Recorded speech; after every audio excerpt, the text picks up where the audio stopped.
Sisters and brothers, the nature and future destiny of the kingdom of God are too sublime for human language to encapsulate.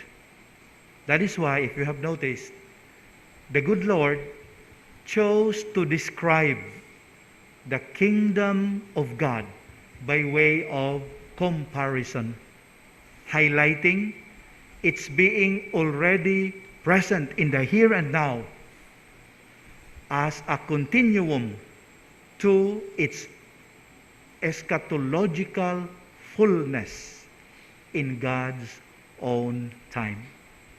Please find time to pray over the first letter of Paul to the Corinthians, chapter 15, verse 28. My dear friends, for the Lord, the incremental and organic growth of the kingdom of God from its unassuming beginning towards its grand, majestic ending is a reality guaranteed by divine providence. That the Lord assures us. And so we need to be consoled by that reality. It is the Lord Himself assuring us that His kingdom will triumph and will flourish no matter what the odds. As a divine initiative and a human commitment, the kingdom of God slowly but surely penetrates and transforms self-seeking society through people of hope who are empowered to influence, to combat anti-Christian forces, not by show of force, not by means of shock and awe, but through the poverty of their spirit. To put it simply, to conquer the world through humility. That is why, my dear friends, we are asked in this celebration to realize that given the necessary grace and the proper condition, the kingdom of God, this reality we call kingdom of God, as exemplified in the humble Christian engagement and presence in all aspects of earthly existence, this will lead to something greater in due course. Why? It is our firm belief that little is much if God is in it. Right? Kindly pray over Zechariah chapter 4, verse 10. This is the challenge now. To be part of that kingdom, we are asked, we are instructed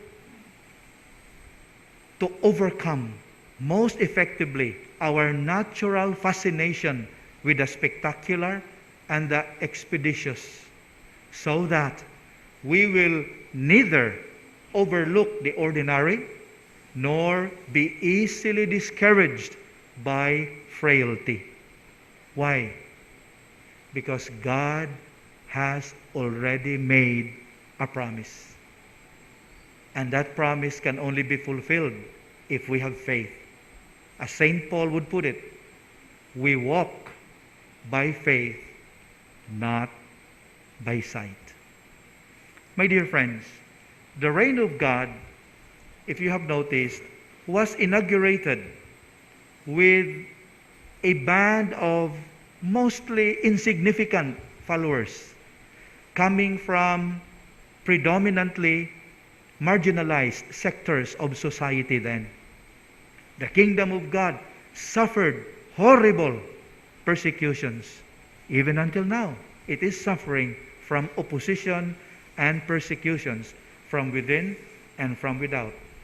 Yet, like the microscopic mustard seed containing everything needed for life, unlike the yeast, the subversive yeast, leavening the entire dough,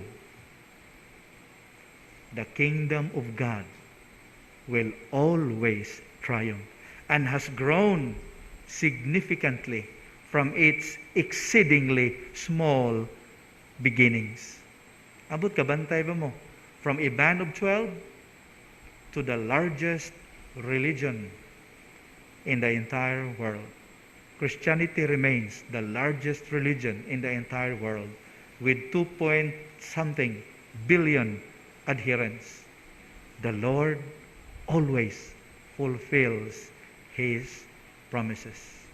Let us continue to pray that we will remain in such a kingdom, and may the Eucharist we receive few moments from now nurture that resolve.